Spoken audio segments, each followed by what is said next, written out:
اور اصل میں حضرت حسین کے قاتل وہ کوفی ہیں، وہ بزدل، وہ منافق جنہوں نے بیعت کر کے بیعت توڑی۔ اس کے بعد واقعہ حرہ بھی ہوا جو واقعہ کربلا سے بھی بعض اعتبارات سے زیادہ بھیانک اور زیادہ گھناؤنا واقعہ بنو امیہ کی تاریخ ہے، جس کو لوگ جانتے ہی نہیں۔ مدینہ کے کچھ لوگوں نے بغاوت کی اور انہوں نے اس کے خلاف فوج بھیجی، اور فوج کو جب مدینہ فتح کر دیا 3 دن کے لیے حلال کر دیا، جو چاہو کرو، یہاں جسے چاہو مارو، جسے چاہو لوٹو، جس کا گھر چاہو برباد کرو، جس عورت کو چاہو ریپ کرو۔ اور یہ مدینہ النبی کے اندر ہوا۔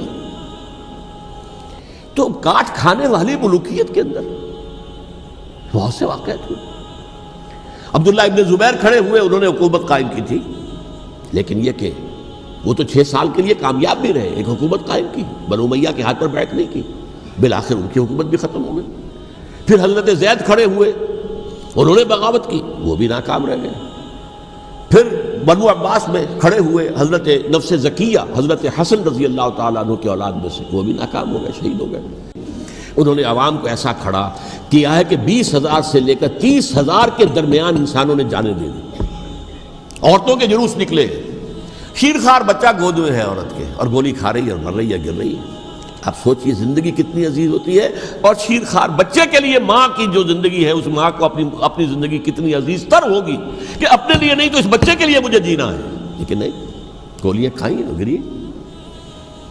یہ جذبہ انہی میں ہے۔ واقعہ یہ ہے کہ اہل سنت کے اندر یہ جذبہ نہ ہونے کے برابر ہے۔ یہ میں واشگاف الفاظ میں کہہ رہا ہوں۔ پورے عالم اسلام میں صرف شیعہ ایران ایسا نکلا ہے کہ جس نے بادشاہت کا خاتمہ کیا، باقی سعودی عرب میں بادشاہت بیٹھی ہوئی ہے، ڈٹ کر بیٹھی ہوئی، اربوں ڈالر کا ایک ایک محل بنتا ہے ان بادشاہوں کا، اور سنی سن ہے، سن، کوئی حرکت نہیں۔ فرش التراب يضمني وهو غطاء، کہ وہ ایک شخص کا کارنامہ، وہ یہودی فتنہ گر، وہ روح مصدق کا بروز، ہر قبا ہونے کو ہے اس کے جنوں سے تار تار۔ اسی طرح وہ عبداللہ ابن سبا یہودی فتنہ گر۔ آج اہل تشیع میں سے بعض حضرات کہتے ہیں کہ یہ عبداللہ ابن سبا یہ تو افسانوی شخصیت ہے، اس کی حقیقت کوئی تھی ہی نہیں، حالانکہ ان کی اپنی کتاب میں رجال کشی کے اندر اس کا ذکر موجود ہے، اور یہ بھی موجود ہے کہ حضرت علی رضی اللہ تعالیٰ عنہ نے اپنے عہد خلافت میں اسے زندہ جلوایا ہے۔ اس کی وجہ کیا تھی؟ یہ آیا مدینے کے اندر اسلام کا لبادہ اوڑھ کر، اس نے چند عقیدوں کی اشاعت شروع کی۔ سب سے پہلے حضرت علی تو خدا ہیں، گاڈ انکارنیٹ، اوتار کا تصور، جیسے ہندوؤں میں ہے رام چندر جی خدا کا اوتار، اور عیسائیت میں بھی پہلے گاڈ انکارنیٹ کا تصور تھا کہ حضرت مسیح خدا کا اوتار ہے، انکارنیشن آف گاڈ۔ تو اس نے کہا کہ حضرت علی تو خدا کا اوتار ہے، خدا ہے۔ نمبر 2، اس نے کہا کہ ہر نبی کا ایک وصی ہوتا ہے جس کے حق میں وہ وصیت کرتا ہے، تو حضور صلی اللہ علیہ وسلم کے وصی حضرت علی ہیں، لہذا خلیفہ تو اول روز سے حضرت علی ہیں، حضرت ابو بکر، حضرت عمر، حضرت عثمان، یہ تو غاصب ہیں، اور حضرت عثمان کی خلافت تھی اس وقت تو خاص طور پر۔ پھر اس نے جو قبائلی عصبیت تھی اسے بھڑکایا۔ پرانی جو عصبیت چل رہی تھی قریش کے اندر، وہ 2 گھرانے ایک دوسرے کے مد مقابل تھے۔ دیکھیے، ایک ہوتا ہے قبیلہ، ایک ہوتا ہے گھرانہ۔ ہمارے پنجاب میں ایک قبیلہ ہے وٹو قبیلہ، اس کے گھرانے بہت سے، مانے کے، لالے کے، فجے کے، شامت کے، یعنی کوئی لالا تھا ان میں سے بڑا، ان کے بیٹے ہو گئے لالے کے، ان کی اولاد، خاندان یہ کہلاتے ہیں۔ قبیلہ ایک، یہ وٹو قبیلہ۔ تو قبیلہ تھا قریش، اس میں گھرانے بہت تھے، بنو ہاشم، بنو امیہ، بنو تیم، بنو عدی، یہ بہت سے گھرانے تھے۔ تو چوٹی کے 2 گھرانے جو تھے وہ بنو ہاشم اور بنو امیہ، ان کے درمیان چپقلش تھی، مقابلہ، مسابقت، اور یہ مسابقت فی الخیر بھی ہوتی تھی۔ اگر انہوں نے غریبوں کو کھانے کھلائے ہیں تو ہم ان سے بڑھ کر کھلائیں گے، اگر وہ حاجیوں کی خدمت کرتے ہیں تو ہم ان سے بڑھ کر کریں گے۔ تو ان کے اندر یہ مسابقت فی الخیر بھی تھی، لیکن چپقلش تھی کہ کوئی ہم سے آگے نہ نکل جائے، وہ سمجھتا تھا وہ آگے نہ نکل جائے۔ اس شخص نے اس پرانی عصبیت کو تازہ کیا کہ حضور تو بنو ہاشم میں سے تھے، لہذا خلافت حق ہے بنو ہاشم کا، یہ غاصب ہے۔ اس سے پہلے دو خلفاء جو تھے وہ نہ بنو ہاشم سے تھے نہ بنو امیہ سے تھے۔ حضرت ابوبکر بنو تیم میں سے تھے، چھوٹا قبیلہ تھا۔ حضرت عمر بنی عدی میں سے تھے، وہ بھی چھوٹا قبیلہ تھا۔ یہ حضرت عثمان پہلے خلیفہ جو بنو امیہ میں سے تھے، جن کی پرانی چپقلش بنو ہاشم سے تھی، اب اس کو موقع مل گیا کہ پرانی قبائلی عصبیت کو بھڑکائے۔ یہ ہے اصل میں اس فتنے کا پس منظر عبداللہ ابن سبا نے جو آ کر پھیلایا ہے، اور اس کی تفصیل میں اس وقت میں نہیں جا سکتا، کیسے یہ فتنہ پروان چڑھا، کیا انہوں نے اسٹریٹجی اختیار کی، کہ یہ کیا کرتے تھے، گروہ بنا کر بھیجتے تھے لوگوں کو، کوفے میں جاؤ تو وہاں پر دمشق کے گورنر کے خلاف اور مصر کے گورنر کے خلاف الزامات لگاؤ، اس نے یہ کیا، وہ غبن کر گیا، وہ یہ کر گیا، وہ خیانت کر رہا ہے، وہ رشتہ داروں کو پال رہا ہے، اور عثمان کے خلاف بھی تقریریں کرو رضی اللہ تعالیٰ عنہ۔ دمشق میں جاؤ تو کوفے کے گورنر کے خلاف، کیونکہ دمشق کے گورنر کے خلاف بات کرو گے تو لوگوں کو معلوم ہوگا کہ یہ جھوٹ بول رہے ہیں، لیکن یہ کہ وہاں تو تم بات کرو کوفے کے گورنر کے خلاف اور مصر کے گورنر کے خلاف اور حضرت عثمان کے خلاف۔ مصر میں جاؤ تو بات کرو کوفے کے اور شام کے گورنر کے خلاف اور حضرت عثمان کے خلاف۔ یہ انہوں نے ایسا اٹھایا، اور اس زمانے میں آپ کو معلوم ہے ذرائع رسل و رسائل تھے نہیں، نہ اس فتنے کی پتہ چل سکا جب تک کہ وہ فتنہ جو ہے پوری طرح برگ و بار لا کر تراور درخت نہیں بن گیا۔ اس کے نتیجے میں حضرت عثمان رضی اللہ تعالیٰ عنہ شہید ہوئے، اور خلیفہ پھر حضرت علی رضی اللہ تعالیٰ عنہ کو انہی سوائیوں نے، جنہوں نے گھیراؤ کیا تھا، جنہوں نے حضرت عثمان کو شہید کیا ہے، یہی حضرت علی رضی اللہ تعالیٰ عنہ کے ارد گرد ہوئے۔ اور حضرت علی رضی اللہ تعالیٰ عنہ بھی نہیں چاہتے تھے خلافت کی بیعت لینا، لیکن آخر کیا کرتے؟ کیا وہ امت کو بغیر خلیفہ کے چھوڑ دیتے؟ حضرت زبیر سے کہا گیا، انہوں نے نہیں مانا، رد کر دی بات۔ حضرت طلحہ سے کہا گیا، انہوں نے نہیں مانا۔ حضرت علی سے کہا گیا، اب عشرہ مبشرہ میں سے یہی تو تھے نا، لہذا انہوں نے تسلیم کر لیا، خلافت ہو گئی۔ لیکن اس کے بعد جو خانہ جنگی ہوئی ہے، اس خانہ جنگی کے نتیجے میں نوٹ کر لیجئے کہ 1,00,000 کے قریب مسلمان ایک دوسرے کی تلواروں اور نیزوں اور برچھیوں اور تیروں سے ختم ہو گئے، ہلاک ہو گئے۔ یہ ہماری تاریخ کا تاریک ترین باب ہے۔ 5 سال، 4.5 سال حضرت علی کی خلافت کے، اور 6 مہینے حضرت حسن کی خلافت کے رضی اللہ تعالیٰ عنہ۔ اس سے کیا ہوا کہ ایک طرف تو اسلام کی جو توسیع ہو رہی تھی، تھمتا نہ تھا کسی سے سیل رواں ہمارا، وہ سیلاب رک گیا، انٹرنل سیبوٹاج ہو گئی نا، اب تو اندر ہی آپس ہی میں اگر دست و گریبان ہو گئے تو باہر اب کیا توسیع کرتے ہیں، وہ توسیع کا عمل رک گیا۔ اور یوں سمجھیے کہ جیسے ٹرک اگر کبھی چل رہا ہو، بھرا ہوا ہو، لوڈڈ، اور وہ چڑھائی چڑھ رہا ہو، تو اگر کہیں موشن ٹوٹ جائے، ٹرک کو رکنا پڑے، تو ڈرائیور کے جان پر بن جاتی، اس لیے کہ اس کو دوبارہ سٹارٹ کرنا، اور جبکہ وہ چڑھائی پر ہے، انکلائن پر ہے، آسان کام نہیں ہوتا، خطرہ ہوتا ہے وہ پیچھے جو ہے وہ نہ جائے۔ اور پہاڑی علاقوں میں آپ کو معلوم ہے ذرا پیچھے چلے جانے کا مطلب جو ہے بہت خطرناک جو ہے نتیجہ نکل سکتا ہے۔ بہرحال حضرت علی رضی اللہ تعالیٰ عنہ نے اپنے خلافت میں ایک کام یہ کیا، اب اس کی کیا مصلحتیں تھیں یہ تو انہی کے علم میں ہوگا، ہم قیاس کر سکتے ہیں، اور میں اس تک میں نہیں جانا چاہتا۔ ابھی تک خلافت کا مرکز تھا مدینہ منورہ، حضرت ابوبکر، حضرت عمر، حضرت عثمان، وہیں جہاں حضور صلی اللہ علیہ وسلم رہے تھے اور جہاں پر کہ حضور مدفون تھے۔ لیکن حضرت علی نے اپنا مرکز جو ہے وہ کوفہ بنا دیا۔ اچھا، اس کی ایک ظاہری وجہ یہ سمجھ میں آتی ہے کہ اسلام کا جو پھیلاؤ ہو گیا تھا، وہ سلطنت اتنی وسیع ہو گئی تھی کہ مدینہ منورہ بہت جنوب میں اور بڑے صحرا کو عبور کر کے جانا ہوتا تھا۔ کوفہ جبکہ ایسی مقام پر تھا کہ جہاں سے مشرقی راستہ جا رہا ہے ایران کو، عراق کے اندر تو ہے وہ شہر کوفہ، اور پھر ایران اور خراسان اور ہندوستان کو راستہ جا رہا ہے، وہیں سے شمال کی طرف جا رہا ہے، شام کی طرف اور ترکی کی طرف، اور وہاں سے پھر یہ کہ مغربی افریقہ کو بھی کنٹرول کرنا، جو شمالی افریقہ کو وہ بھی آسان تھا۔ بہرحال حضرت علی نے کوفہ کو اپنا مرکز بنایا، اور نتیجہ یہ ہوا کہ سبائیوں کا بھی مرکز وہی بن گیا، چونکہ انہوں نے اپنے آپ کو گردا گرد رکھا حضرت علی کے رضی اللہ تعالیٰ عنہ۔ اب ظاہر بات ہے کسی پرٹیکولر پرسن کے خلاف تو کوئی مقدمہ موجود تھا نہیں، بلکہ جب جنگ جمل ہو رہی تھی، ابھی جنگ نہیں ہوئی تھی، حضرت عائشہ، حضرت طلحہ، حضرت زبیر وہ لے کر آئے تھے ایک لشکر اس مطالبے کے لیے کہ حضرت عثمان کے قاتلوں کو سزا دی جائے، قصاص لیا جائے۔ حضرت علی رضی اللہ تعالیٰ عنہ سے گفت و شنید ہو رہی تھی، حضرت علی جو ہے اس پر آمادہ ہو گئے کہ ٹھیک ہے، میں جو بھی قاتلین عثمان ہیں ان کو گرفتار کر کے سزا دوں گا۔ عین اسی وقت کوفے کی مسجد کے اندر جو ہے 10,000 کا مجمع کھڑا ہو گیا، ہم سب قاتل عثمان ہیں، لو ہم سے بدلہ کہاں سے لوگے۔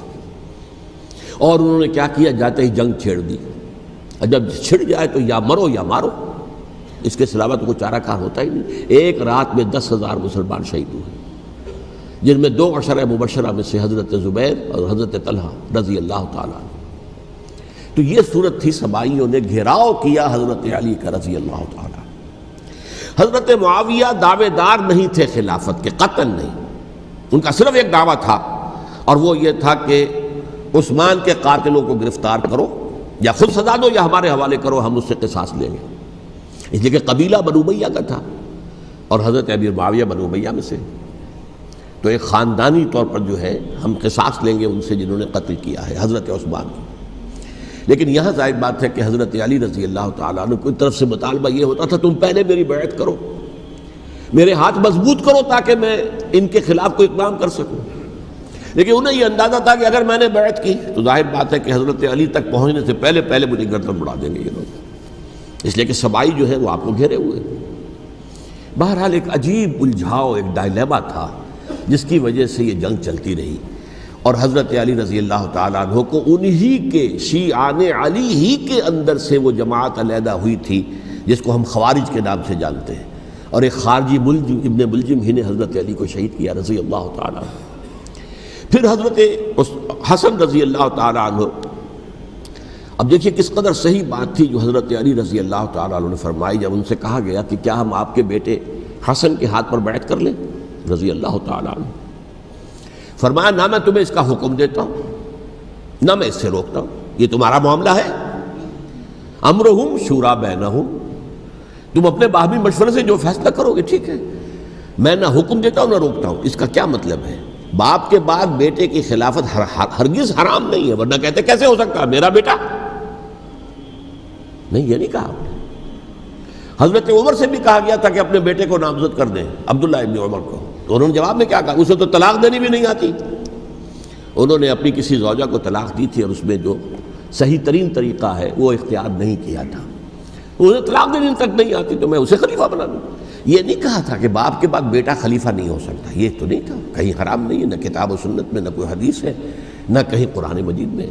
تو حضرت علی نے بھی فرمایا رضی اللہ تعالیٰ، نہ میں روکتا ہوں نہ حکم دیتا ہوں، یہ تمہارا اپنا معاملہ ہے۔ بہرحال حضرت حسن رضی اللہ تعالیٰ عنہ نے حضرت امیر معاویہ سے صلح کر لی، خلافت ان کے سپرد کر دی۔ دیکھیے میں حضرت ابوبکر، حضرت عمر، حضرت عثمان، حضرت علی کے ساتھ حضرت حسن کے دور خلافت کو بھی خلافت راشدہ میں سے سمجھتا ہوں، اور تبھی 30 سال پورے ہوتے ہیں اس حدیث کے مطابق کہ حضور نے فرمایا خلافت 30 برس رہے گی پھر ملوکیت آ جائے گی۔ تو حضرت حسن کا بہت بڑا کارنامہ یہ ہے کہ اس خانہ جنگی کا دروازہ بند کر دیا، اور یہ پیشن گوئی تھی حضور کی صلی اللہ علیہ وسلم حضرت حسن کو، جب بچے تھے حضور کے انتقال سے پہلے، میرا یہ بیٹا مسلمانوں کے 2 گروہوں میں صلح کرائے گا، یہ حضور کی پیشن گوئی تھی، اور وہ پیشن گوئی حضرت حسن کے علم میں بھی ہوگی یقیناً۔ بہرحال انہوں نے صلح کی حضرت امیر معاویہ کے ساتھ رضی اللہ تعالیٰ عنہ، خلافت ان کے حوالے کر دی، اور کچھ شرائط تھیں طے ہو گئی، اللہ خیر صلی اللہ۔ حضور کی تو یہ پیشن گوئی جو ہے صحیح ثابت ہوئی کہ میرا یہ بیٹا مسلمانوں کے 2 بڑے گروہوں کے درمیان صلح کرا دے گا، اور سبائیوں نے انہیں طعنے دیے، یا عار المومنین، اے مومنوں کے لیے موجب عار، موجب شرم، تم نے بزدلی دکھائی ہے، تم نے امیر معاویہ کو خلیفہ تسلیم کر لیا، تم نے بزدلی دکھائی، معاذ اللہ ثم معاذ اللہ ثم معاذ اللہ۔ اب میں کچھ باتیں حضرت امیر معاویہ کے بارے میں کہنا چاہتا ہوں، اس لیے کہ وہاں اس میں میں نے حضرت معاویہ کے بارے میں یہ تو بہت شدت کے ساتھ کہا تھا، اور میں اب بھی اس پر قائم ہوں اور پوری طریقے سے قائم ہوں۔ میرا مستقل موقف یہی ہے کہ حضرت معاویہ رضی اللہ تعالیٰ عنہ کے دور خلافت کو ہم خلافت راشدہ میں شامل نہیں سمجھتے، اہل سنت میں سے کوئی بھی نہیں سمجھتا. لیکن اس کے ساتھ میں نے حضرت امیر معاویہ کے کچھ مناقب بھی بیان کیے تھے تاکہ پلڑا جو ہے ترازو کا اس کے دونوں پلڑے سامنے آ جائیں. لیکن یہ کہ وہ حصہ میرے اس بیان کا نکال دیا گیا، ختم کر دیا گیا. یہ میں نہیں جانتا کہ اس میں کیا مصلحت دیکھی گئی ہے. اس میں تو کسی کے لیے کوئی معاملہ ایسا نہیں تھا کسی کے جذبات کو جو ہے وہ ٹھیس پہنچانے والا. کیونکہ میں نے کہا وہ خلیفہ راشد نہیں تھے، صاف میں نے کہا، بلکہ وہ دور ملوکیت کا آغاز ان سے ہو گیا ہے. بلکہ جب ایک صاحب نے یہ کہا کہ کربلا کے بعد سے دور ملوکیت آ رہی تھی تو میں نے کہا نہیں جناب، دور ملوکیت تو 20 سال پہلے پوری ہو چکی تھی، شروع ہو چکی تھی. حضرت امیر معاویہ کے بھی 20 سال جو ہے وہ دور ملوکیت میں شمار ہوتے. انہیں کسری العرب بھی کہا گیا، عرب کے کسریٰ جو شہنشاہ ایران کا خطاب تھا، حضرت معاویہ رضی اللہ تعالیٰ عنہ کو کسری العرب کہا گیا، عرب کا کسریٰ یہ. لیکن دوسری طرف یہ ہے کہ وہ صحابی رسول ہیں رضی اللہ تعالیٰ، حضور کے برادر نسبتی بھی ہیں، حضور کے سالے ہیں. ان کی ہمشیرہ ام حبیبہ حضور کی زوجہ محترمہ ہیں، ام المومنین ہیں ام حبیبہ رضی اللہ تعالیٰ عنہ. پھر کس قدر معتمد علیہ تھے حضور کے کہ کاتبان وحی میں شامل تھے. وحی کی کتابت کرنے والے چند لوگ تھے جنہیں کہ حضور کہتے تھے کہ اب یہ آیت لکھ لو. ان میں سے ایک امیر معاویہ بھی رضی اللہ تعالیٰ. تو بڑے توازن کی ضرورت ہے. دیکھیے صحابہ کرام کا جہاں تک تعلق ہے، اہل سنت کا موقف یہ ہے کہ صحابہ کلہم عدول، صحابہ سب کے سب نیک نیت ہیں اور ان کی روایت جو ہے قبول کی جائے گی، رد نہیں کی جائے گی، ان پر کوئی جرح و تعدیل نہیں ہوگی. اس لیے کہ ان کا تزکیہ محمد الرسول اللہ صلی اللہ علیہ وسلم نے کیا تھا. لہٰذا یہ تو ہو سکتا ہے کہ کسی صحابی سے کوئی خطا ہو جائے، لیکن وہ خطا اجتہادی ہوگی، نیت کی خطا نہیں ہوگی، نیت کی غلطی نہیں ہوگی. اگر کسی صحابی کی نیت پر حملہ کیا جائے تو یہ اصل میں طعن ہے، حملہ ہے حضور پر کہ وہ تربیت دے نہیں سکے اپنے ساتھیوں کو. معاذ اللہ ثم معاذ اللہ ثم معاذ اللہ، وہ تزکیہ کر ہی نہیں سکے. 3 جگہ جو قرآن میں آیا ہے یتلو علیہم آیاتہ ویزکیہم، تو کیا تزکیہ کیا؟ اگر ان کے قریب ترین ساتھی جو تھے اگر ان کے اندر بھی بدنیتی تھی اور دنیا کی طلب تھی اور دنیا کے اندر اقتدار حاصل کرنے کا جذبہ تھا تو پھر کیا تزکیہ کیا؟ معاذ اللہ ثم معاذ اللہ. لہذا صحابہ سب کے سب عدول ہیں اور ان سے اختلاف ممکن ہے لیکن ان کی نیت پر حملہ نہیں ہو سکتا. تو حضرت امیر معاویہ کی شخصیت ایک چیز ہے، آپ کا دور خلافت دوسری چیز ہے. شخصیت کے اعتبار سے صحابی رسول ہیں، برادر نسبتی ہیں حضور کے صلی اللہ علیہ وسلم، اور پھر یہ کہ اس قدر معتمد علیہ ہے صحابہ میں سے کہ وہ کاتبان وحی، یہ عام آدمی کے کرنے کا کام نہیں تھا جو وحی کی کتابت کرے، اللہ کے کلام کی. البتہ یہ ہے کہ جیسا کہ میں نے عرض کیا ان کا دور خلافت راشدہ نہیں ہے، وہ ملوکیت کا دور ہے. یہ میں نے جیسا کہ عرض کیا، میں نے ایک صاحب نے جب یہ کہا کہ ملوکیت شروع ہو رہی تھی، میں نے کہا شروع نہیں ہو رہی تھی، ملوکیت تو 20 سال پہلے شروع ہو چکی تھی. اسی طریقے سے ایک صاحب نے کہا تھا کہ اسلام کو قائم کرنے کے لیے حضرت حسین میدان میں آئے. میں نے کہا یہ بھی غلط ہے، اسلام تو 60 سال پہلے قائم ہو چکا تھا. نبی اکرم صلی اللہ علیہ وسلم کے دستے مبارک سے اسلام قائم ہو گیا. جاء الحق وزهق الباطل ان الباطل کان زهوقا. پھر 30 برس تک وہ کامل شکل کے اندر قائم رہا. تو اسلام جو ہے وہ جو ہے در حقیقت اب قائم کرنے والی بات نہیں تھی. البتہ اس کے اندر زوال شروع ہو گیا تھا. اس زوال کے عمل کو روکنے کے لیے حضرت حسین میدان میں آئے. یہ ایک چیز کو صحیح تاریخی پرسپیکٹو میں رکھنا. تو جس طرح سے دین کو قائم کرنے کے لیے دیکھیں قائم تو کیا محمد رسول اللہ صلی اللہ علیہ وسلم والذین معہ رضی اللہ تعالیٰ عنہ، انہوں نے کیا تھا. ہاں اب جو ہے وہ اپنی اس شاندار حیثیت سے نیچے گرنے لگا تھا. وہ میں بعد میں عرض کروں گا کہ میں نے اسے کیا عرض کیا تھا کہ یہ اس زوال کو روکنے کے لیے کسی طریقے سے یہ اپنی اصل حقیقت میں قائم رہے. یہ حضرت حسین رضی اللہ تعالیٰ عنہ کی سعی تھی. اچھا، حضرت امیر معاویہ کے جو 20 سال ہیں وہ پورے امن، سکون، اطمینان، کوئی جھگڑا، کوئی فساد، کوئی اختلاف، کوئی باہمی خانہ، کچھ 20 سال.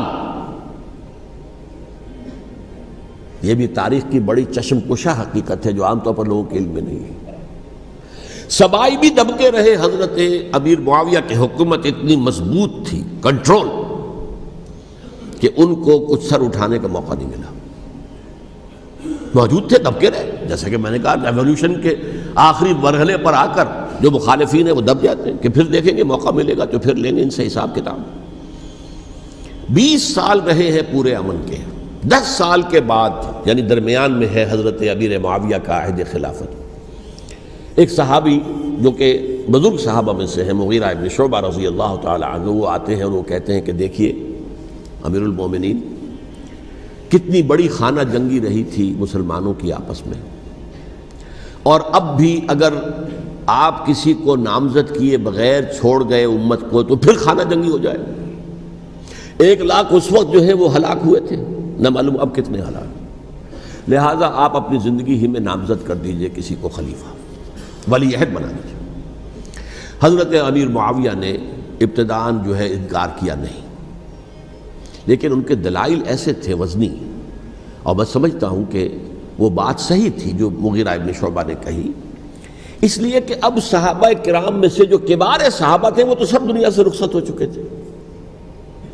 اب تو یا صغار صحابہ رہ گئے تھے جو حضور کے زمانے میں بچے تھے، حضرت حسن، حضرت حسین، عبداللہ ابن زبیر، یہ بچے ہی تھے نا، یا تو وہ تھے، اور یا بالکل نو مسلم تھے، اور نو مسلموں میں بڑی تعداد وہ تھی جو ایرانیوں کی تھی، شامیوں کی تھی، ادھر کی تھی، ادھر کی تھی، تو ان کو تو ظاہر بات ہے کہ تربیت نبوی سے کیا خلافت راشدہ سے بھی اکثر و بیشتر کو کوئی حصہ ملا ہی نہیں۔ تو اس صورت میں اب وہ اعلیٰ ترین معیار پر حکومت کے نظام کو قائم کرنا ممکن نہیں ہے۔ کوئی قبائلی عصبیت جب تک حکومت کی پشت پر نہیں ہوگی، حکومت مستحکم نہیں ہوگی۔ یہ گویا کہ ایک جس کو کہتے ہیں کہ حقیقت بینی، واقعیت پسندی، ایک آئیڈیلزم ہے اور ایک ریئلزم ہے کہ آپ فیکٹس آن دی گراؤنڈ کو غور کریں، سوچیں اس کے اوپر اور پھر کوئی فیصلہ کریں۔ اس اعتبار سے پھر حضرت امیر معاویہ نے بات مان لی اور بیعت لے لی لوگوں سے حضرت یزید کے لیے کہ یہ خلیفہ ہوں گے میرے بعد، اس کو ولی عہدی کہتے ہیں۔ اچھا، اس وقت 5 افراد ایسے تھے کہ جنہوں نے اس سے اختلاف کیا، یہ بات بہت اہم ہے۔ میرا کتابچہ ہے سانحہ کربلا، اس کے کچھ نسخے آج یہاں ہوں گے، آپ لوگ پڑھیے اسے غور سے اور پھیلائیے تاکہ حقیقت سامنے آئے۔ 5 افراد کون تھے جو ہونے چاہیے؟ ابو بکر فوت ہو گئے، ان کے بیٹے عبد الرحمن ابن ابی بکر۔ عمر فوت ہو گئے، ان کے بیٹے عبداللہ ابن عمر۔ عباس فوت ہو گئے، ان کے بیٹے عبداللہ ابن عباس۔ زبیر فوت ہو گئے، ان کے بیٹے عبداللہ ابن زبیر۔ اور حضرت حسن جو ہے ان کا انتقال ہو چکا تھا، حضرت علی کے بیٹے حضرت حسین رضی اللہ تعالی عنہ مجمعین۔ حضرت حسن کے بارے میں ایک فریق کا کہنا یہ ہے کہ انہیں زہر دے کر ہلاک کیا گیا، اہل تشیع کا قول یہ ہے، جبکہ اہل سنت کہتے ہیں کہ نہیں، وہ اپنی جو بھی طبی موت تھی اس سے ان کی وفات۔ لیکن میں اس میں نہیں جانا چاہتا، اس لیے کہ یہ مائکرو ہسٹری جو ہے نا، وہ تو ایک ایک واقعے کے لیے ادھر کی روایات کیا، ادھر کی کیا ہیں، ان کے پاس کیا دلائل، ان کے پاس یہ تو کسی ریسرچ اسکالر کا موضوع ہے، میرا موضوع نہیں ہے۔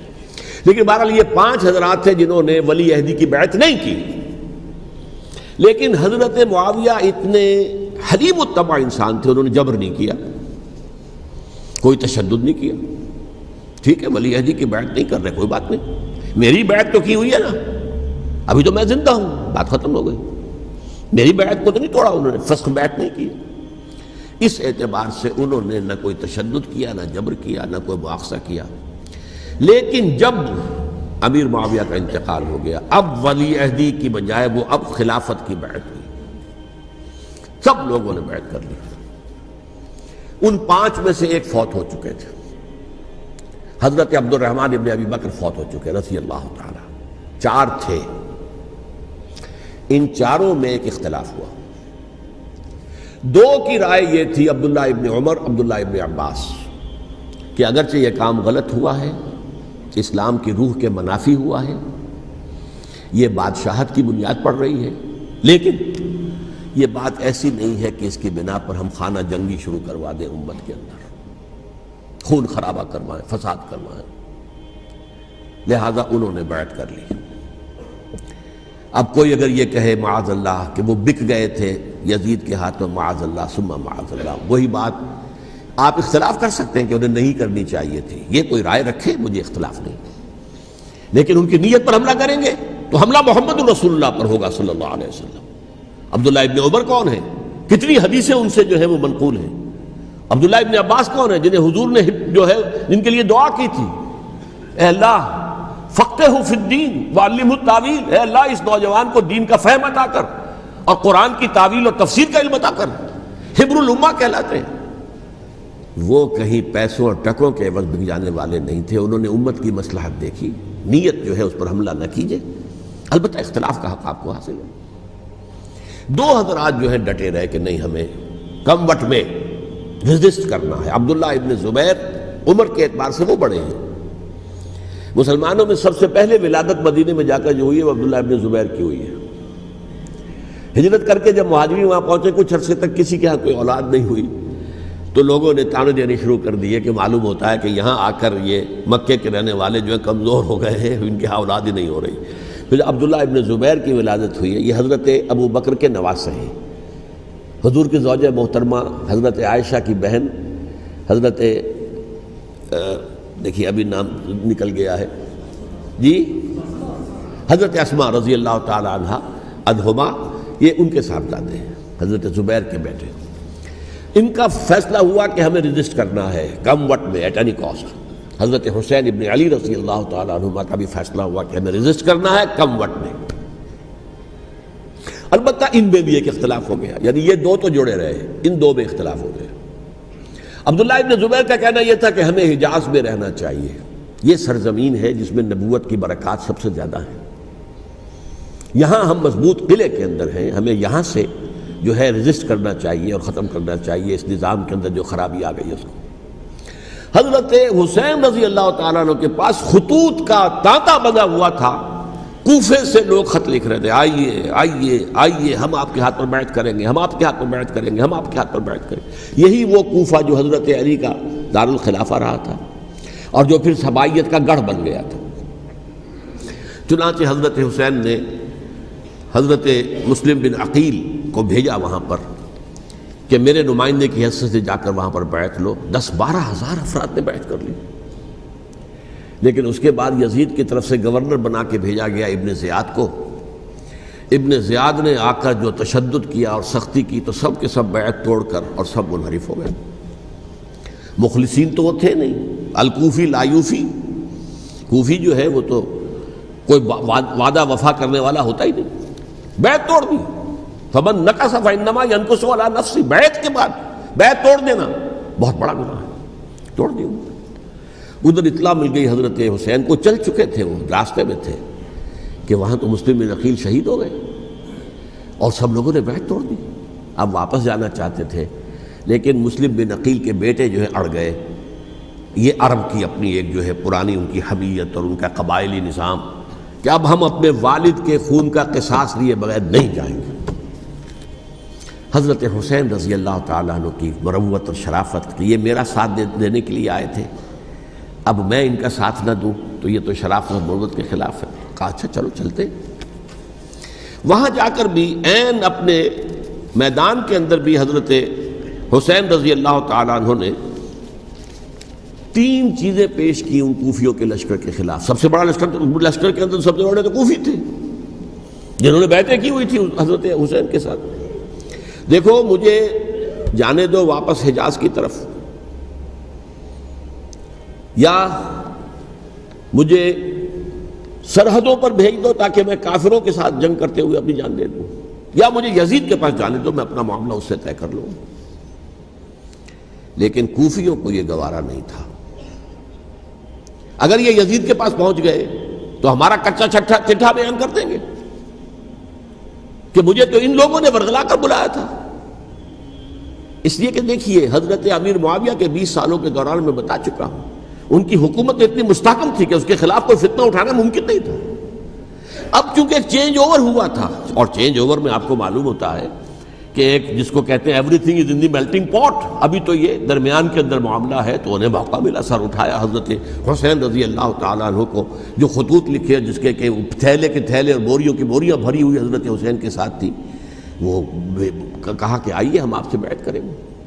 انہوں نے نہیں مانا، اور اصل میں حضرت حسین کے قاتل وہ کوفی ہیں، وہ بزدل، وہ منافق جنہوں نے بیعت کر کے بیعت توڑی، اور اب وہ آ گئے کہ اگر یہ حسین رضی اللہ تعالیٰ عنہ بچ کر کہیں یزید کے پاس پہنچ گئے تو پھر ہمارا کچا چٹھا جو ہے وہ سامنے آ جائے گا اور ہماری پھر شامت آ جائے گی، لہذا انہوں نے قتل کیا حضرت حسین کو رضی اللہ تعالیٰ عنہ۔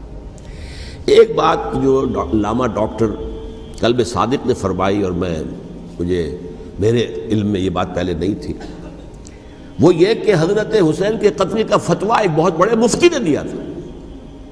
یہ بات بھی ذرا سمجھ لیجیے، حضرت حسین رضی اللہ تعالیٰ عنہ کے قتل کا فتویٰ ایک بہت بڑے مفتی نے دیا تھا۔ کیوں دیا تھا؟ اس لیے کہ حضور کی احادیث موجود ہیں کہ جب ایک شخص کی ایک خلیفہ کی بیعت ہو جائے تو دوسرا اگر کھڑا ہو تو اسے قتل کر دو، کھلی حدیث۔ اسی لیے ایک بہت بڑے مفسر بھی ہیں، فقیہ بھی ہیں، قاضی ابن العربی رحمۃ اللہ علیہ، ایک ابن عربی ہیں الف لام کے بغیر، ابن عربی، وہ بہت بڑے صوفی ہیں، فلسفی ہیں، اندلس کے ہیں۔ یہ قاضی ابن العربی ہیں جنہوں نے قرآن کی ایک تفسیر لکھی ہے اس اعتبار سے کہ صرف ان آیات کی تفسیر جن سے کہ فقہی احکام جو ہیں ان کا استنباط ہوتا ہے۔ یہ دو تفسیریں اس طور سے لکھی گئی ہیں قرآن مجید کی، احکام القرآن ان کا نام ہے دونوں کا، جن میں سے ایک جو ہے قاضی ابن العربی کی ہے۔ ان کا ایک جملہ نقل ہوتا ہے، قتل الحسین بسیف جدہ، حسین قتل ہو گئے اپنے ہی نانا کی تلوار سے۔ وہ تلوار کیا تھی؟ جب کسی کی بیعت ہو چکی ہو پھر کوئی کھڑا ہو مدعی خلافت، قتل کر دو۔ میرے نزدیک حضرت حسین مدعی خلافت نہیں تھے، یہ بات اس وقت سامنے لوگوں کے نہیں آئی، بلکہ حکومت نے یہ باور کرا دیا کہ یہ تو باغی ہے، یہ مدعی ہے خلافت کے۔ انہوں نے تو دعویٰ نہیں کیا خلافت کا، وہ تو صرف اس عمل کو روکنے کے لیے میدان میں آئے تھے۔ اور اس بات کو اچھی طرح سمجھ لیجئے کہ اس وقت تک یہ جو تصور آج ہمارے پاس ہے کہ ریاست علیحدہ ہے، حکومت علیحدہ ہے، state of Pakistan, we are loyal to the state of Pakistan, ہم ریاست پاکستان کے وفادار ہیں، گورنمنٹ آف پاکستان کے وفادار نہیں ہیں۔ We are not loyal to the government. Government تو کبھی بے نظیر کی تھی، ہم اس کے خلاف تحریک چلا رہے تھے، یا کبھی کسی اور کی تھی اس کے خلاف تحریک چل رہی ہے، یا کبھی ضیاء الحق کی تھی اس کے خلاف تحریک چل رہی ہے۔ گورنمنٹ کو بدلنا تو عوام کا حق ہے، آج، اس وقت نہیں تھا۔ اس وقت ریاست اور حکومت کا کوئی فرق نہیں تھا، لہذا جو حکومت سے اختلاف کرے گویا کہ باغی ہے۔ یہ ہے اصل میں وہ پیچیدہ مسئلہ کہ کیوں کسی مفتی نے فتویٰ دے دیا، اس لیے کہ اس وقت تک ریاست اور حکومت کا فرق واضح نہیں تھا دنیا پر۔ یہ تو ابھی کوئی 100-150 سال کی بات ہے کہ آج ہمارا جو پولیٹیکل سائنس کا ایولیوشن ہوا ہے وہ اس سٹیج تک پہنچ گیا ہے کہ اسٹیٹ علیحدہ ہے، حکومت علیحدہ ہے۔ حکومت تو اسٹیٹ کے 3 آرگنز میں سے ایک آرگن ہے، ایڈمنسٹریشن حکومت کی ہے، جوڈیشری ہے اور لیجسلیچر ہے، 3 آرگنز ہیں بڑے بڑے، ان میں سے ایک ہے۔ تو حکومت کو بدلنا تو عوام کا حق ہے، چاہے وہ ووٹ کے ذریعے بدلے، چاہے ایجیٹیشن، اگر پرامن ایجیٹیشن ہے اس سے حکومت کو بدلنے کا حق حاصل ہے دستوری طور پر ہر اعتبار سے۔ اس وقت یہ نہیں تھا، لہذا صورتحال یہ بن گئی کہ حکومت وقت نے باور کرا دیا مسلمانوں کو، ورنہ سوچئے نواسۂ رسول کو قتل کرنا کوئی آسان کام تھا؟ آخر سب کلمہ گو تھے کہ نہیں تھے؟ کلمہ گو تو تھے نا، اور حضور سے عقیدت اور محبت میں کمی، لیکن یہ کہ فتویٰ اگر ایک بہت بڑے مفتی کا، جو کہ حضرت علامہ ڈاکٹر قلب صادق صاحب نے فرمایا، مجھے اس مفتی کا نام بھی معلوم نہیں، کہ ایک مفتی ہی کا فتویٰ تھا وہ، جس کے بنا پر اب ان لوگوں نے حضرت حسین کو قتل کیا، اور یہی وجہ ہے کہ انہوں نے پھر خیموں کو بھی آگ لگا دی۔ وائی؟ حالانکہ دیکھیے اگر دشمنی کا انتقام ہوتا تو حضرت علی بن حسین جو بیمار تھے، جو بعد میں زین العابدین رحمۃ اللہ علیہ کے نام سے پھر یہ اہل تشیع کے چوتھے امام معصوم ہیں، حضرت علی، حضرت حسن، حضرت حسین، اور پھر حضرت علی بن حسین زین العابدین رحمۃ اللہ علیہ، کیا ان کو بھی قتل کرتے تھے؟ حضرت حسین کی نسل ہی ختم ہو جاتی، لیکن نہیں کیا۔ آگ کیوں لگائی؟ آگ اس لیے لگائی کہ وہ جو ڈاکومنٹری پروف ہے ہماری غداری کا یزید کے خلاف حضرت حسین کو جو ہم نے دعوت دی، وہ جو ڈاکومنٹری پروف خطوط کی شکل میں موجود ہے وہ ختم ہو جائے، ڈسٹرائے ہو جائے۔ اس کے لیے انہوں نے خیموں میں آگ لگائی۔ بہرحال یہ ہے تاریخی پس منظر، یہ اسی سبائی فتنے کا تسلسل ہے جس نے سب سے پہلے حضرت عثمان کی جان لی رضی اللہ تعالیٰ عنہ، 5 سال تک مسلمانوں میں خانہ جنگی رکھی، حضرت علی کو پھر شہید کیا، اور اس کے بعد جو ہے 20 سال حضرت امیر معاویہ کے تو سر نہیں اٹھا سکے، لیکن پھر جب ایک چینج اوور ہو رہا تھا تو اس وقت انہوں نے موقع غنیمت سمجھا کہ اب کھڑے ہو جاؤ اور اب دوبارہ ایک فتنہ جو ہے اس کو امت کے اندر پیدا کر دو۔ اچھا، اس معاملے میں ایک بات جو میں نے وہاں کہی کہ ہمارے ہاں شاعرانہ جو مبالغہ آمیزی ہے، یہ میری گفتگو کا حصہ انہوں نے حذف کر دیا ہے، اور میں نے ایک سنی شاعر بہت بڑے عالم جن کے حوالے سے آج بھی میری تقریر ہوگی خالق دینہ ہال میں، مولانا محمد علی جوہر کے ایک شعر کے حوالے سے کہا کہ قتل حسین اصل میں مرگ یزید ہے، اسلام زندہ ہوتا ہے ہر کربلا کے بعد۔ میں نے کہا بالکل محمل شعر ہے، اسلام مرا ہی نہیں تھا، زندہ ہونے کا کیا سوال؟ اور اگر کسی درجے میں مزمحل یا زخمی ہوا تھا تو وہ تو رہا، کربلا کے بعد بھی رہا، یزید کی حکومت بھی رہی، بنو امیہ کی حکومت بھی چلی، کوئی تبدیلی تو نہیں آئی۔ یہ کیا کہہ رہے ہیں؟ اسلام زندہ ہوتا ہے کربلا کے بعد؟ میں نے کہا اسلام مرا نہیں تھا۔ جیسے میں نے یہ کہا کہ ملوکیت جو ہے وہ اب شروع نہیں ہوئی، ملوکیت تو 20 برس پہلے شروع ہو چکی تھی حضرت امیر معاویہ کے، لیکن ظاہر بات ہے کہ حضرت حسن نے، حضرت حسین نے اس کو قبول کیا، اور حضرت حسین نے تو پھر 10 سال تک ولی عہدی جو تھی چاہے بیعت نہیں کی لیکن اس کے خلاف میدان میں آ کر چیلنج تو نہیں کیا۔ اس اعتبار سے یہ معاملہ جو ہے اسلام زندہ ہوتا ہے کربلا کے بعد، یہ بے تکی بات ہے۔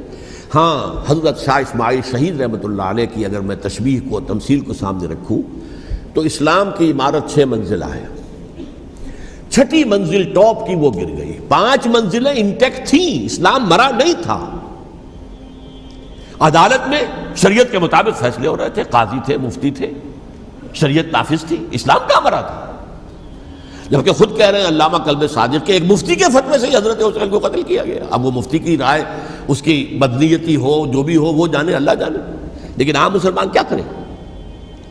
اس پہلو سے اسلام مرا نہیں تھا۔ ہاں، ایک منزل گر گئی تھی، وہ گری رہی، 1000 برس تک گری رہی، یہاں تک کہ آ کر مغربی امپیریلزم نے اس کے گرایا، ملوکیت کا معاملہ ختم کیا، اور وہ جبرین ملوکیت دوسری آ گئی، ورنہ وہی بادشاہی چلی ہے۔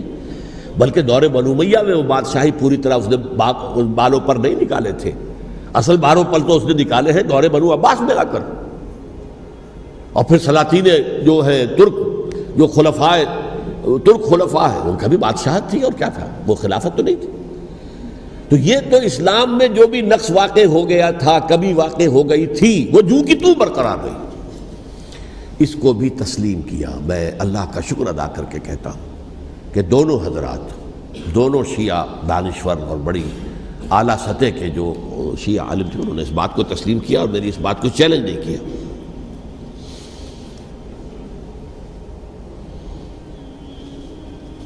اصل میں تیسری بات میں نے یہ کہی کہ دیکھیے حضرت حسین رضی اللہ تعالی عنہ کی اس شہادت کے بعد، اس کے بعد واقعہ حرہ بھی ہوا، جو واقعہ کربلا سے بھی بعض اعتبارات سے زیادہ بھیانک اور زیادہ گھناؤنا واقعہ ہے، بنو امیہ کی تاریخ ہے جس کو لوگ جانتے ہی نہیں۔ مدینہ کے کچھ لوگوں نے بغاوت کی اور انہوں نے اس کے خلاف فوج بھیجی، اور فوج کو جب مدینہ فتح کر لیا 3 دن کے لیے حلال کر دیا، جو چاہو کرو، یہاں جسے چاہو مارو، جسے چاہو لوٹو، جس کا گھر چاہو برباد کرو، جس عورت کو چاہو ریپ کرو، اور یہ مدینہ النبی کے اندر ہوا ہے۔ تو کاٹ کھانے والی ملوکیت کے اندر بہت سے واقعات ہوئے۔ عبداللہ ابن زبیر کھڑے ہوئے، انہوں نے حکومت قائم کی تھی، لیکن یہ کہ وہ تو 6 سال کے لیے کامیاب بھی رہے، ایک حکومت قائم کی، بنو امیہ کے ہاتھ پر بیعت نہیں کی، بالآخر ان کی حکومت بھی ختم ہو گئی۔ پھر حضرت زید کھڑے ہوئے، انہوں نے بغاوت کی، وہ بھی ناکام رہ گئے۔ پھر بنو عباس میں کھڑے ہوئے حضرت نفس زکیہ، حضرت حسن رضی اللہ تعالیٰ عنہ کے اولاد میں سے، وہ بھی ناکام ہو گئے، شہید ہو گئے۔ پھر یہ سمجھ لیا گیا کہ اب یہ جہاں تک 6ٹھی منزل ہے وہ تو دوبارہ تعمیر نہیں ہو سکتی، یہ تو جس کی لاٹھی اس کی بھینس، جس کے پاس طاقت ہوگی اس کی حکومت ہوگی، جس کا قبیلہ زیادہ قوی ہوگا، جس قبیلے میں زیادہ عصبیت ہوگی، مضبوط ہوگا، متحد ہوگا، طاقتور ہوگا، اسی کی حکومت ہوگی۔ البتہ اس کے نیچے لوگوں کے اخلاق کی اصلاح کرو، صوفیاء کرام نے وہ کام اپنے ذمے لیا، اور بالکل وہی کام ہے کہ جو ائمہ اہل بیت کرتے رہے۔ حضرت حسن کی اولاد میں پھر حضرت علی بن حسین رضی اللہ تعالی، حضرت حسین کی اولاد میں پھر امام محمد باقر، امام محمد جعفر صادق، اور اس کے بعد بھی 5 اور، کسی نے بغاوت نہیں کی۔ جیسے علماء کرام کام کر رہے تھے اور جیسے صوفیاء کرام کام کر رہے تھے، ایسے ہی وہ مسلمانوں کی علمی تربیت، روحانی تربیت و تزکیہ کر رہے تھے۔ کسی نے حکومت کو چیلنج نہیں کیا۔ نوٹ کر لیجیے اس بات کو۔ حضرت علی نے بھی چیلنج نہیں کیا تھا، حضرت حسن نے چیلنج نہیں کیا، خود صلح کر لی۔ تو ائمہ اہل بیت جو 12 یہ گنتے ہیں، جن میں سے آخری جو ہے حضرت مہدی کو تو ابھی ظاہر ہونا ہے، ان کے عقیدے کے مطابق وہ روح پوش ہیں، وہ ظاہر ہوں گے۔ لیکن 11 حضرات کے بارے میں یہ کہ حضرت حسین کے سوا کسی نے بھی چیلنج نہیں کیا وقت کے نظام کو، اور حضرت حسین نے بھی اس مغالطے پر کیا کہ کوفی ساتھ دیں گے، اور یہ موقع ہے کہ یہ جو 6ٹھی منزل اسلام کی گر گئی ہے اسے دوبارہ تعمیر کر دیا جائے۔ انہوں نے خلافت کا دعویٰ نہیں کیا تھا، یہ انہیں عوام کو مغالطے میں مبتلا کیا گیا کہ یہ خلافت کا مدعی ہو کر سامنے آیا۔ جیسا کہ میں نے آپ سے کہا تھا، امیر معاویہ نے حضرت علی کے عہد خلافت میں کبھی خلافت کا دعویٰ نہیں کیا، مدعی خلافت نہیں تھے وہ تو یہ کہتے تھے کہ قاتلان حسین جو ہے، قاتلان عثمان کو سزا دو، قصاص دو، بس۔ اسی طرح حضرت حسین نے بھی، اب دیکھیے اس ضمن میں اس میں کوئی شک نہیں ہے، حضرت حسین رضی اللہ تعالی عنہ کی جو شہادت ہوئی ہے، ان کے ساتھیوں کی، اعزاء و اقارب کی، تاریخ انسانی میں یہ عزم، ہمت، شجاعت، مثابرت، صبر، استقلال، استقامت، اس کی بہت روشن مثال ہے، بہت روشن مثال ہے، بہت روشن مثال ہے۔ لیکن اس سے تاریخ کی رفتار پر کوئی اثر نہیں پڑا۔ وہ جو ملوکیت آ گئی تھی وہ اور گہری سے گہری ہوتی چلی گئی۔ واقعہ کربلا کے بعد تو واقعہ ہررا ہوا میں نے گنوا دیا آپ کو، اس سے زیادہ تو میرے خیال میں کہ اور ہمارے لیے لائق شرم جو ہے کوئی واقعہ ہے ہی نہیں اس پہلو سے۔ لیکن حضرت حسین کا ایک، اب ان کو یہ کہ میں مطلب یہ کہ اگر میں ان کے ہاتھ پر بیعت کر لیتا ہوں، جو کہ اس وقت سامنے موجود تھے، کہ یزید کی بیعت تمہارے ہاتھ پر کرتا ہوں، تو گویا کہ اپنے آپ کو سرنڈر کر دیتے۔ وہی خطرہ جو امیر معاویہ کو تھا کہ مجھے وہ تو پہنچنے بھی نہیں دیں گے علی تک رضی اللہ تعالیٰ عنہ، اور مجھے پہلے ہی شہید کر دیں گے، یہی خطرہ حسین کو تھا رضی اللہ تعالیٰ عنہ کہ مجھے یزید تک پہنچنے نہیں دیں گے، پہلے ہی قتل کر دیں گے۔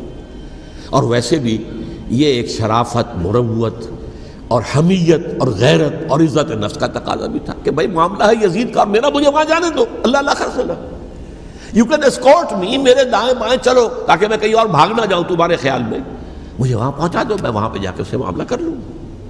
لیکن انہوں نے قتل کیا، اصل قاتلان کوفی، وہی سبائی۔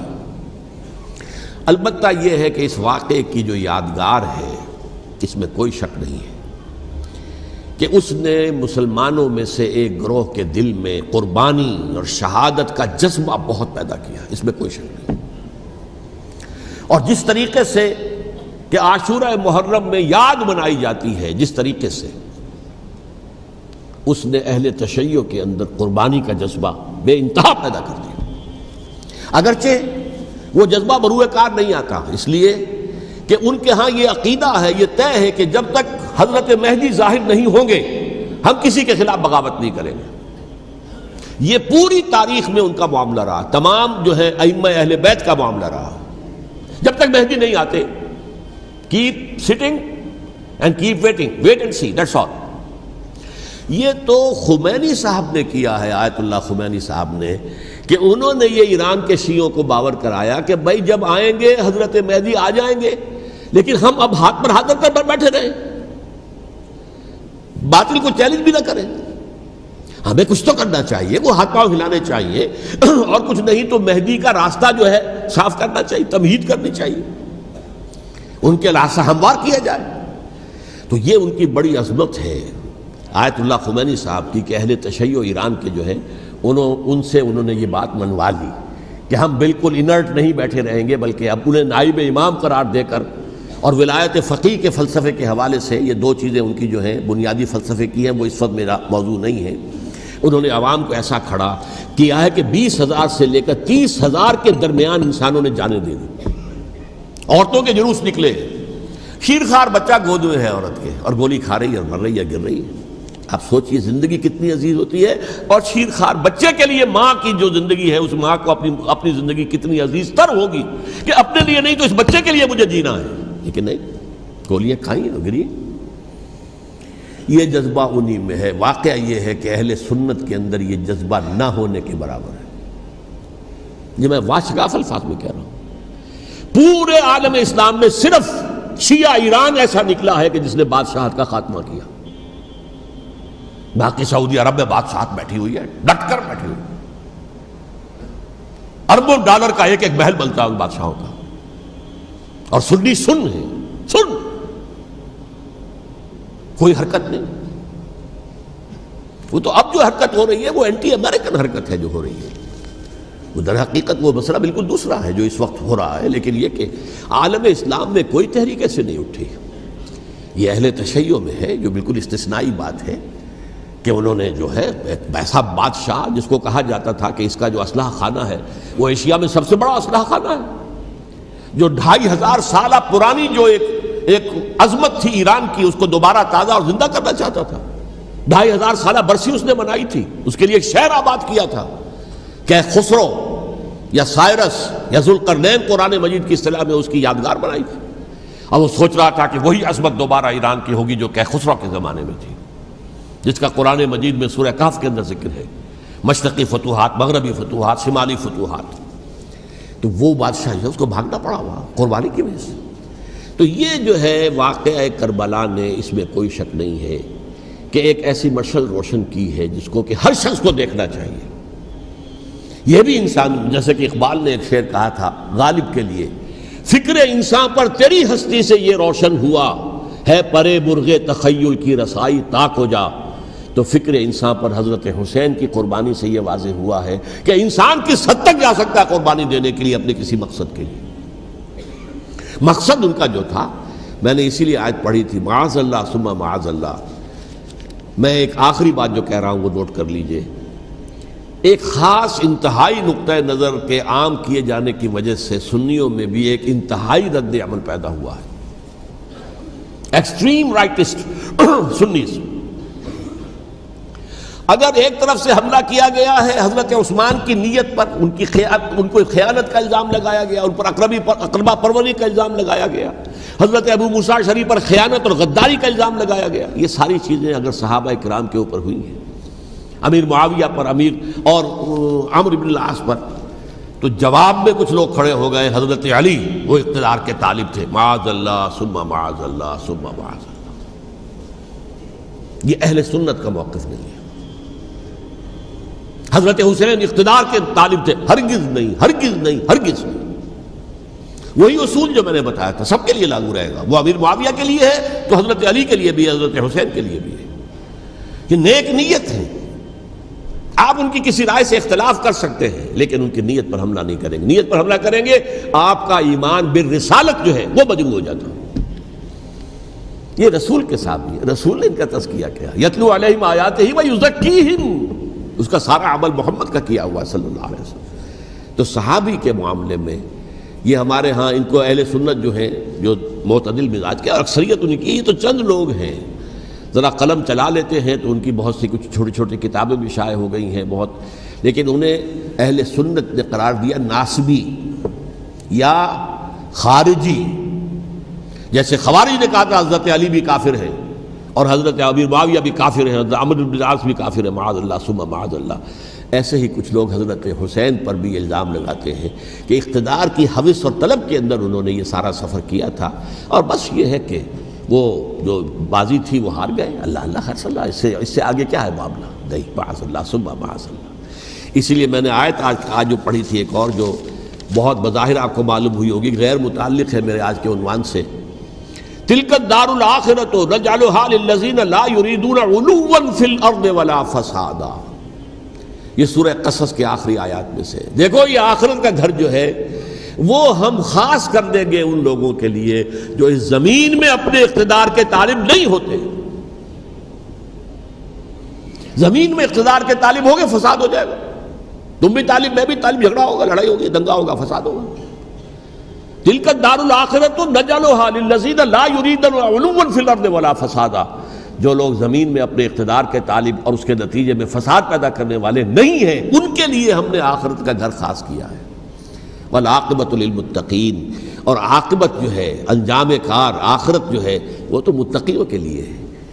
اسی میں آئیں گے سب صحابہ کرام، خواہ وہ حضرت علی ہے رضی اللہ تعالیٰ عنہ، اور خواہ وہ حضرت امیر معاویہ ہیں، حضرت عثمان ہیں رضی اللہ تعالیٰ عنہما، خواہ حضرت حسن ہیں، حضرت حسین ہیں رضی اللہ تعالیٰ عنہما، خواہ عبداللہ ابن زبیر ہیں، خواہ عبداللہ ابن عباس ہیں، خواہ عبداللہ ابن عمر ہیں رضی اللہ تعالیٰ عنہم اجمعین. اس اصول کو سامنے رکھ کر اختلاف آپ کر سکتے ہیں کسی سے بھی، لیکن کسی کی نیت پر حملہ کریں گے تو اصل میں آپ کا ایمان بالرسالت مجروح ہو جائے گا. علی کو نبی اکرم صلی اللہ علیہ وسلم نے اپنا نائب بنا کر چھوڑا تھا جب غزوہ تبوک میں جا رہے تھے مدینے میں. حضرت علی نے کہا بھی کہ مجھے آپ عورتوں کے ساتھ بٹھا کے جا رہے ہیں. فرمایا تمہارا مقام میرے ساتھ وہی ہے جو موسیٰ کے ساتھ ہارون کا تھا. ہارون کو چھوڑ کر گئے تھے نا یہودیوں کے پاس جب گئے تھے تورات لینے کے لیے، تو تمہارا وہی مقام ہے میرے ساتھ. تو یہ حضرت علی ہیں رضی اللہ، ان کے بارے میں میرا، ان کی کیا عظمت میری نگاہ میں. تو یہ 3 کتابچے ہیں، مجھے نہیں معلوم تیسرا یہاں ہے یا نہیں ہے. بہرحال آپ لوگوں کو ریکمینڈ کر رہا ہوں کہ ان کا مطالعہ کریں. اب یہ کہ آخری بات یہ کہ اصل ہمارے کرنے کا کام کیا ہے. دیکھیے کیوں نہیں کیا کسی نے بھی خروج کا معاملہ، وہ میں واضح کر چکا ہوں. بغاوت نہیں کی، کیوں؟ ایک تو ریاست اور حکومت میں فرق نہیں تھا. ذرا کھڑا ہو اور وہ باغی قرار پائیں گے، واجب القتل ہو جائیں گے، فتوے کی زد میں آ جائیں گے. یہ معاملہ تھا. اور دوسرے یہ کہ عمارت پوری گری نہیں تھی، ایک منزل گری تھی نا. آج ہم کہاں کھڑے ہیں؟ پوری عمارت گری ہوئی ہے. نہ شرعی عدالتیں ہیں، نہ شرعی فیصلے ہیں، نہ احکام الہی نافذ ہیں، نہ حدود اور قصاص کے معاملات، کچھ بھی نہیں. ہمارا فرض کیا ہے؟ حضرت حسین کی مدح کرتے رہیے، تعریف کرتے رہیے، صحابہ کرام کی مدح کرتے رہیے، مدح صحابہ، اس کے لیے مجلسیں قائم ہو رہی. بھائی کر کیا رہے ہو؟ تھے تو آبا وہ تمہارے ہی، مگر تم کیا ہو؟ ہاتھ پر ہاتھ دھرے منتظر فردا ہو. تلک امۃ قد خلت لہا ما کسبت ولکم ما کسبتم. وہ تو ایک امت تھی جو چلی گئی، اللہ کے ہاں پہنچ گئے. جو کچھ انہوں نے کمایا وہ ان کے لیے، تمہارے لیے نہیں ہے. تمہارے لیے وہ ہوگا جو تم کماؤ گے. ہمارے لیے راستہ اب یہی ہے کہ خلافت راشدہ کے مکمل نظام کو اثر نو قائم کرنے کے لیے منہج انقلاب نبوی کو اختیار کریں. میری کتاب اس پر، کیسٹس اس پر، آڈیو کیسٹس، ویڈیو کیسٹس، سی ڈیز، نہ معلوم ڈی وی ڈی، سب کچھ موجود. سیرت النبی پر تو میں عرض کر چکا ہوں. فلسفہ سیرت النبی سمجھنا ہے تو میری کتاب پڑھیے، ورنہ سیرت النبی آپ پڑھ لیں گے، واقعات معلوم ہو جائیں گے، فلسفہ سیرت سامنے نہیں آئے. اس کا آپ مطالعہ کریں گے میری کتاب سے. اور دوسرے یہ کہ یہ خلافت قائم کرنے کے لیے جو جد و جہد ہم کر رہے ہیں، تحریک خلافت پاکستان جس کا میں داعی ہوں ادنا سا، وہ تنظیم نہیں ہے، میں اس کا امیر نہیں، وہ ایک تحریک ہے. جیسے تحریک پاکستان کہلاتی تھی جس کی تنظیم تھی مسلم لیگ، پارٹی کا نام مسلم لیگ تھا، لیکن تحریک پاکستان. اس طرح تحریک خلافت پاکستان وہ ہم نے چلائی ہے تنظیم اسلامی کے تحت. یہ خلافت جب پہلی چلی تھی آج سے 84 سال قبل، نومبر 1921 میں خالق دینہ ہال میں وہ مقدمہ چلا تھا، جس کے نتیجے میں بڑے بڑے جو لیڈر تھے ہمارے، مولانا محمد علی جوہر اور مولانا حسین مدنی اور مولانا ابوالکلام آزاد، ان سب کو 2 سال کی قید کی سزا سنائی گئی تھی. بغاوت، مقدمہ بغاوت، یہ خالق دینہ ہال. اسی میں سن 91 یا 92 میں میں نے 3 دن تقریریں کی تھیں، جن میں آج سے پھر میں 3 تقریریں کرنے والا ہوں. ایک آج شام کو، ایک کل شام کو رات 9 بجے، آج بھی کل بھی، ایک پرسوں اتوار کی صبح کو 10 بجے ہے کیا 11 بجے. تو ان میں آپ حضرات شرکت فرمائیں تاکہ اصل جو ہمارے کرنے کا کام ہے، تاریخ کو بھی سمجھنا چاہیے، تاریخ کے عوامل کیا ہیں، کیا پس پردہ عوامل کار فرما تھے، کیا کسی شے کی اصل حقیقت ہے، وہ سمجھنا چاہیے. لیکن یہ ہے کہ اس اعتبار سے میں نے جب یہ لفظ استعمال کیا تھا اس مذاکرے میں لپ سروس، کہ یہ ہم صرف لپ سروس کرتے رہیں، مدح کے بیان کرتے رہیں، منقبت بیان کرتے رہیں، حضور کی نعتیں کہتے رہیں، تو اس سے تو بات نہیں بنے گی جب تک کہ وہ فرض منصبی شہادت علی الناس کا جو ہمارے ذمے ہے بحیثیت امت محمد صلی اللہ علیہ وسلم اس کو ادا نہ کریں۔ مجھے خوشی ہے کہ اس کی بھی تائید دونوں حضرات نے کی، ہاں یہ لپ سروس کا معاملہ ہے۔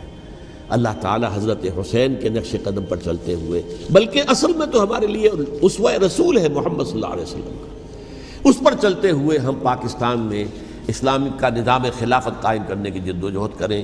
اقول قولی ھذا واستغفر اللہ لی ولکم ولسائر المسلمین والمسلمات۔